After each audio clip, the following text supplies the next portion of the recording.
Imagine you are 18 years old. You are legally a child in the eyes of many. You cannot rent a car. In some states, you can't even buy a pack of cigarettes or a cold beer because society decided. Your brain is still a bowl of unformed oatmeal. We don't trust you to handle a Bud Light yet. We are perfectly fine with you walking into a wood-paneled office and signing a contract that will haunt you until the day you die. Welcome to the American higher education system. The only place where a teenager with zero income, zero assets, and zero life experience can walk away with a $100,000 loan. Faster than they can get a mortgage for a shed. This isn't a loan. It is a blood contract. And the ink isn't even dry before the trap snaps shut. It all starts with the great lie. You know the one. Your parents told you. Your teachers told you. Even the guy flipping burgers at the local diner told you. Go to a good school, get a degree, and the world will be your oyster. They show you brochures of smiling students sitting on perfectly manicured lawns, holding MacBooks, looking like they just discovered the secret to eternal happiness. But they never show you the back of the brochure.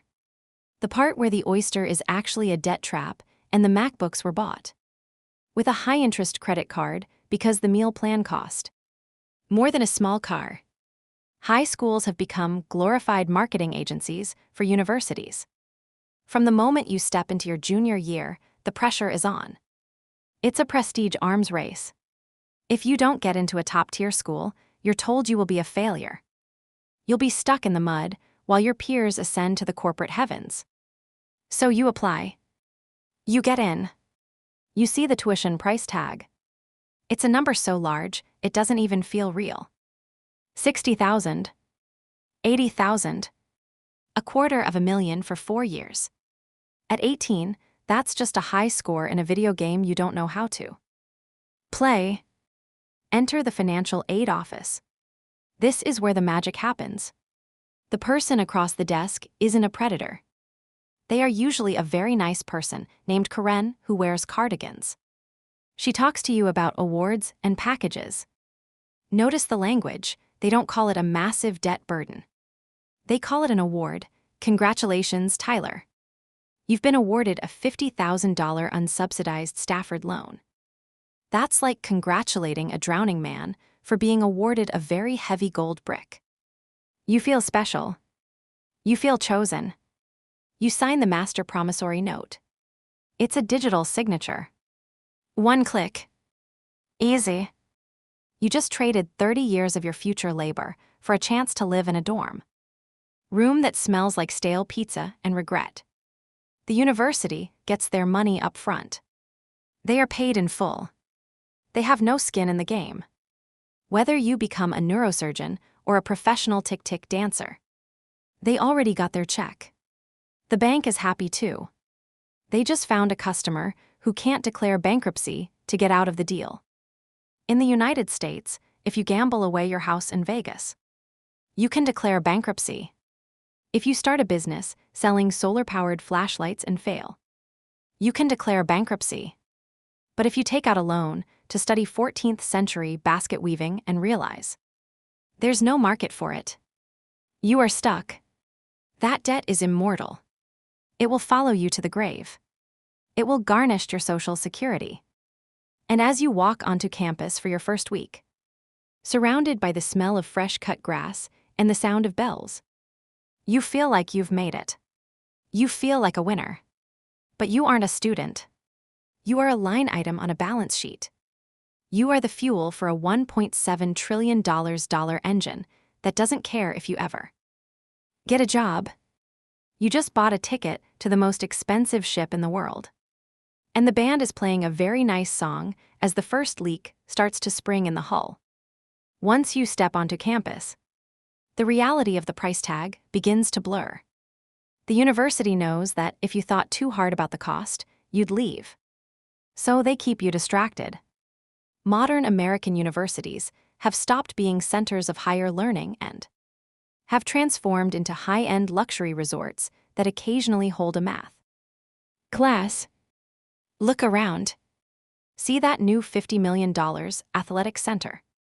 You paid for that. See the rock climbing wall and the lazy river in the student union? You paid for that too.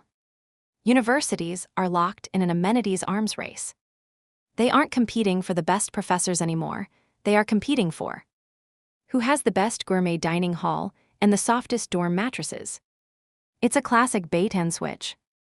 They sell you on the prestige of knowledge, but they bill you for the infrastructure of a 5-star hotel. Since 1980, the cost of college has increased by over 1,200%.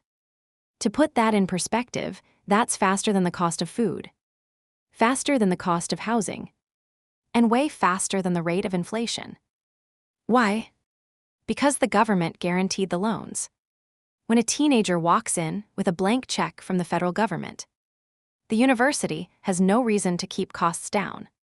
They just raise tuition, build another glass building, and hire 10 more assistant deans of student wellness. In fact, the number of administrators on campuses has exploded while the number of actual teachers has stayed flat. You are paying for a massive bureaucracy of people whose entire job is to attend meetings about other meetings. And then there is the degree inflation. 30 years ago, a college degree was a golden ticket. It was a signal to employers that you were part of the elite. Today, a bachelor's degree is the new high school diploma. Because everyone was told they must have one, everyone got one. When everyone has a trophy, the trophy is just a piece of plastic.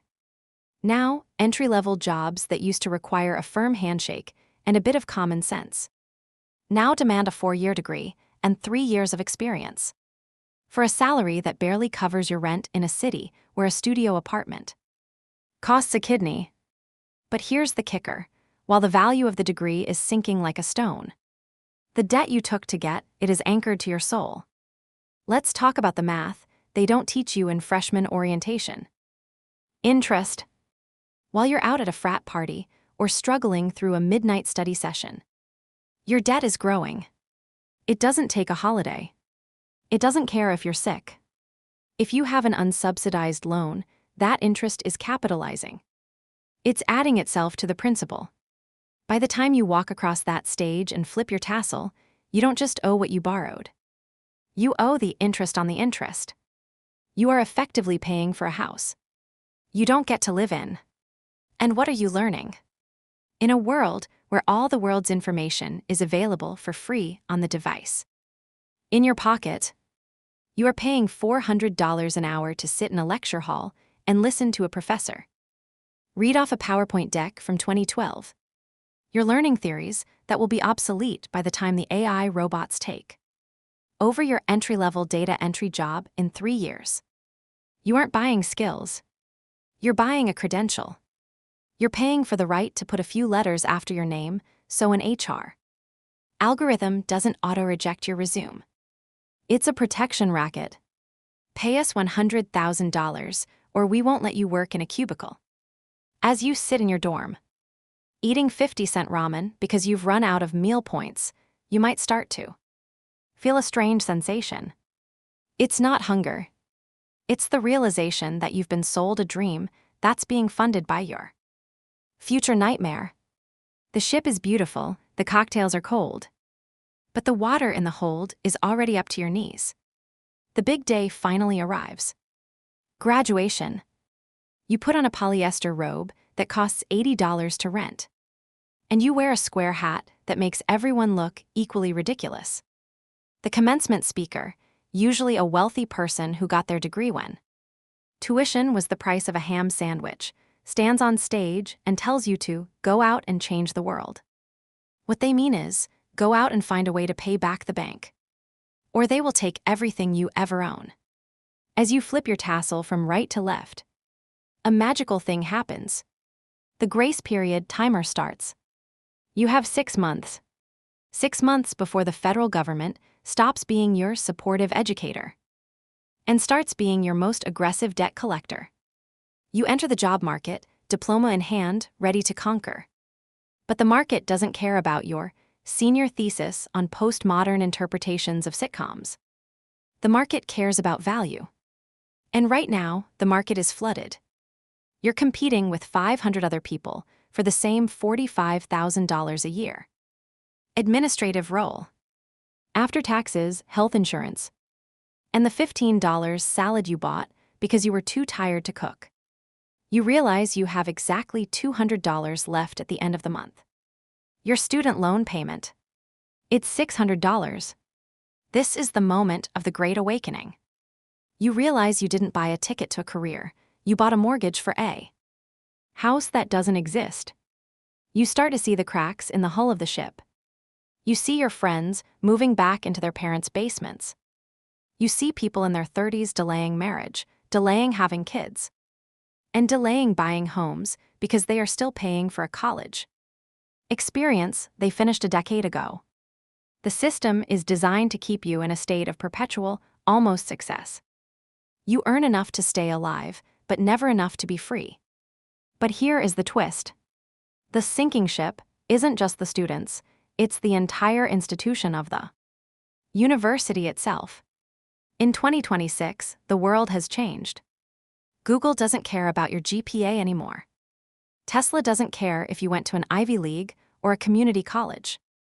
They care if you can build the code, fix the machine, or solve the problem. We are entering the era of the portfolio over the pedigree. The kids who skipped the $200,000 debt trap to learn trade skills, or spent 2 years mastering specialized AI tools in their bedroom, are now entering the workforce debt-free. While you're calculating how much interest you'll pay over the next 20 years, they are buying their first rental property. The monopoly on knowledge is dead. The internet broke the gates. You can learn the same material from a Stanford professor on YouTube for the price of an internet connection. The only thing you can't get for free is the fancy piece of paper and the alumni networking events where everyone just complains about their own debt. So what's the payoff? The university debt trap only works if we all agree to keep playing the game. It works if we keep believing that an 18-year-old signature on a blood contract is a rite of passage rather than a financial tragedy. If you're already on the ship, start swimming. Cut the expenses. Side hustle. Pay down the principal. Don't let the interest capitalize until it becomes a monster you can't kill. And if you're still standing on the dock, looking at that beautiful, shining ship called the traditional path, look closely at the waterline. Look at the people jumping overboard. Maybe, just maybe, you'd be better off building your own raft. It might not have a lazy river or a rock-climbing wall. But at least when you reach the other side, you won't owe the ocean $100,000. The ship is sinking. Don't be the one left holding the bill for the band.